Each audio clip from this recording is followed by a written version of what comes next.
नमस्कार। टुडे उत्तराखंड में आपका बहुत बहुत स्वागत है। मैं हूं आपके साथ भावना रनौत।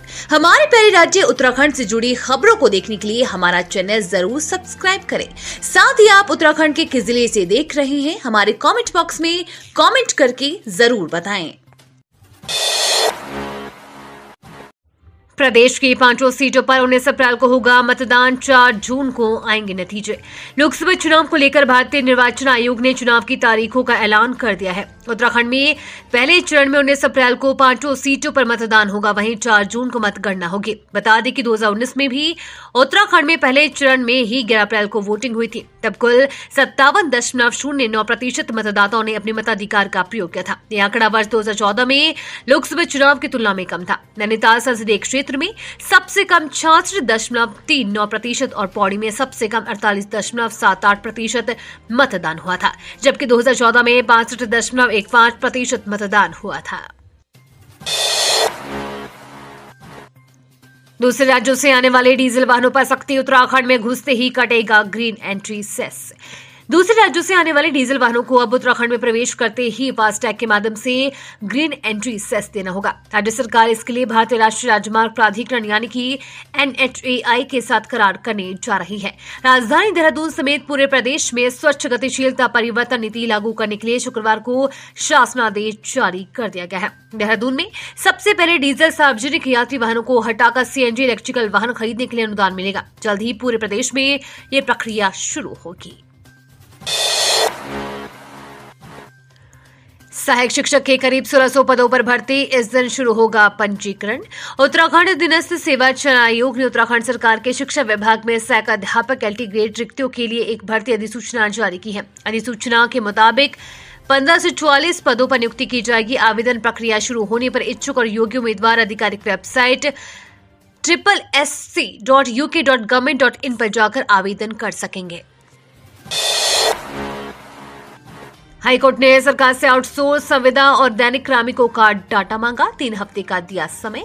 नैनीताल हाई कोर्ट ने वन विभाग में कार्यरत संविदा कर्मियों को न्यूनतम वेतनमान देने व उन्हें नियमित करने को लेकर दायर याचिका पर सुनवाई की। कोर्ट ने राज्य सरकार को प्रदेश के सभी विभागों में कार्यरत आउटसोर्स संविदा व दैनिक वेतन कर्मचारियों का डाटा एकत्र कर 3 सप्ताह में रिपोर्ट पेश करने को कहा है, ताकि इन कार्मिकों के हित के लिए कोई योजना बनाई जा सके। कोर्ट ने मामले की अगली सुनवाई के लिए मई माह की तिथि नियत की है। लोकसभा चुनाव से पहले कांग्रेस के एक और झटका। अनुकृति गुसाई ने दिया इस्तीफा। उत्तराखंड कांग्रेस को लोकसभा चुनाव से पहले एक और झटका लगा है। शनिवार को पार्टी की चर्चित चेहरा माने जाने वाली नेता अनुकृति गुसाई ने दिया इस्तीफा। कांग्रेस के प्रदेश उपाध्यक्ष मथुरा दत्त जोशी ने इसकी पुष्टि की है। बताया जा रहा है कि उन्होंने व्यक्तिगत कारणों से इस्तीफा दिया है। वहीं चर्चा ये भी है कि वो भाजपा में शामिल हो सकती है। बता दें कि अनुकृति गुसाई मिस इंडिया भी रह चुकी है। वो पूर्व मंत्री कैबिनेट मंत्री रहे हरक सिंह रावत की बहू भी है। वो पहाड़ की महिलाओं को आत्मनिर्भर बनाने की दिशा में लंबे समय से काम कर रही है। विधायक उमेश पर बोले पूर्व सीएम त्रिवेंद्र सिंह रावत, मैं ऐसे किसी व्यक्ति को नहीं जानता। हरिद्वार लोकसभा सीट पर भाजपा के प्रत्याशी त्रिवेंद्र सिंह रावत ने निर्दलीय विधायक उमेश कुमार को लेकर पूछे गए सवाल पर कहा कि वो ऐसे किसी व्यक्ति को नहीं जानते। उमेश कुमार भी हरिद्वार सीट पर निर्दलीय उम्मीदवार के तौर पर चुनाव लड़ने का ऐलान कर चुके हैं। उन्हें त्रिवेंद्र के धुर विरोधियों में गिना जाता है। त्रिवेंद्र शनिवार को प्रदेश पार्टी कार्यालय पहुंचे थे। कार्यकर्ताओं ने उनका जोरदार स्वागत किया। इस दौरान मीडियाकर्मियों से बातचीत में त्रिवेंद्र ने उन्हें हरिद्वार सीट से प्रत्याशी बनाए जाने पर पार्टी नेतृत्व का आभार व्यक्त किया।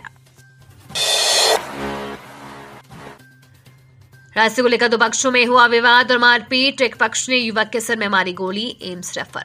रुड़की में रास्ते को लेकर 2 पक्षों में विवाद हो गया और इसके बाद जमकर मारपीट हो गई। इस दौरान एक पक्ष ने राइफल से एक युवक को गोली मार दी, जिसमें वो गंभीर रूप से घायल हो गया। सिविल लाइन कोतवाली क्षेत्र के गांव केलहनपुर में 2 पक्षों में रास्ते को लेकर पुराना विवाद चला आ रहा है, जिसे लेकर शनिवार की सुबह करीब 10 बजे दोनों पक्ष आमने सामने आ गए और मारपीट शुरू कर दी। इस दौरान सिर में गोली लगने से अब्दुल रहमान गंभीर रूप से घायल हो गया। बिना गणित वाले युवाओं की राह होगी अब आसान। उत्तराखंड PCS ने मैथ्स एप्टीट्यूड बाहर नया पैटर्न जारी। उत्तराखंड पीसीएस मुख्य परीक्षा से पहली बार मैथ्स एप्टीट्यूड बाहर कर दिया गया है। इससे आईआईटी व बीटेक बैकग्राउंड के छात्रों के चयन की परंपरा काफी हद तक खत्म हो जाएगी। उत्तराखंड पर आधारित 2 पेपर पैटर्न में शामिल करने से राज्य को पढ़ने समझने वाले युवाओं के लिए पीसीएस परीक्षा का पास करने की राह आसान हो गई है। नैनीताल में वीकेंड में बढ़ने लगी सैलानियों की आमद, लेकिन कॉर्बेट पार्क भ्रमण के लिए देना पड़ रहा है ज्यादा शुल्क। वीकेंड में सैलानियों का पहुंचना शुरू हो गया है। ऐसे में नगर की रंगत में निखार आने लगा है। उम्मीद है कि अगले 2 दिन सैलानियों की आमद में अधिक बढ़ोतरी होगी। नगर में शुक्रवार को खासी चहल पहल देखी गई। बाजारों में भीड़ रही और पर्यटन स्थल गुलजार रहे।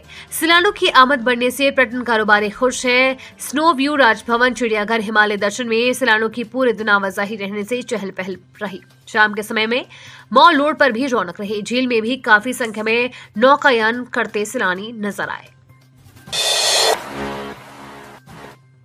गर्मी का प्रकोप देख छूटे नलकूपों के पसीने। हल्द्वानी में 3000 से अधिक लोग परेशान। गर्मी का प्रकोप लगातार बढ़ रहा है। दिन के समय तपन महसूस होने प्रारंभ हो गई है। ग्रीष्मकाल के आगमन के शुरुआती चरण में नलकूपों के पसीने छूटने लगे हैं। हल्द्वानी क्षेत्र में लगातार ट्यूबवेल खराब हो रहे हैं। इससे लोगों को परेशानी का सामना करना पड़ रहा है। नगर की घनी आबादी वाली पिलीकोठी क्षेत्र में पिछले 3 दिनों से पेयजल का संकट बना हुआ है। प्रभावित क्षेत्र के लोग गर्मी के प्रचंड प्रहार से पहले आपूर्ति प्रभावित होने से चिंतित है। पिलीकोठी क्षेत्र के नलकूप से आधा दर्जन से अधिक कॉलोनियों की 1000 से अधिक आबादी को पेयजल सप्लाई दी जाती है। हालांकि संबंधित क्षेत्र का कुछ हिस्सा गौला की लाइन से जुड़े हैं, मगर अधिकांश कॉलोनियों में नलकूप से ही आपूर्ति होती है। खाई में गिरी टैक्सी, एक और घायलें तोड़ा दम। 2 हुई मृतकों की संख्या, 12 घायल। अंतिम संस्कार कर गांव वापस लौट रहे ग्रामीणों की टैक्सी शुक्रवार को अनियंत्रित होकर खाई में जा गिरी, जिसमें एक बुजुर्ग की मौत हो गई थी, जबकि एक युवती समेत 13 ग्रामीण घायल हो गए थे। वहीं इसमें से एक घायल दयाल सिंह ने शनिवार को एम्स ले जाते समय दम तोड़ दिया। बताया जा रहा है कि अभी भी कुछ घायलों की स्थिति गंभीर बनी हुई है। एक घायल जयवीर सिंह का ऑपरेशन महंत इंद्रेश अस्पताल में चल रहा है। अन्य का उपचार उप जिला अस्पताल कर्णप्रयाग में चल रहा है। भाजपा में शामिल हुए पूर्व विधायक विजयपाल सजवाण और मालचंद कल दिया था कांग्रेस से इस्तीफा। गंगोत्री के पूर्व विधायक विजयपाल सजवाण और पुरोला के पूर्व विधायक मालचंद ने भाजपा का दामन थाम लिया। उन्होंने कल ही कांग्रेस की प्राथमिक सदस्यता से इस्तीफा दिया था। शनिवार को भाजपा प्रदेश कार्यालय में प्रदेश अध्यक्ष महेंद्र भट्ट ने दोनों नेताओं को पार्टी की सदस्यता दिलाई। इस दौरान कैबिनेट मंत्री सुबोध उनियाल भी कार्यक्रम में मौजूद रहे। सीएम की पूर्व निजी सचिव पीसी उपाध्याय समेत 4 आरोपियों पर गैंगस्टर करोड़ों की ठगी का आरोप। सरकारी टेंडर दिलाने के नाम पर करोड़ों की ठगी के आरोपी मुख्यमंत्री के पूर्व निजी सचिव पीसी उपाध्याय समेत 4 लोगों पर गैंगस्टर एक्ट का मुकदमा दर्ज किया गया है। आरोपी उपाध्याय ने अपने साथी सौरभ वत्स व उनके अन्य साथी मिलकर देश भर के कई कारोबारियों से करोड़ों रुपए ठगे हैं। तो ये तो थी हमारे प्यारे राज्य उत्तराखंड से जुड़ी हुई आज की खास और अहम खबरें। इसी तरह की लेटेस्ट अपडेट देखने के लिए टुडे उत्तराखंड को जरूर सब्सक्राइब करें।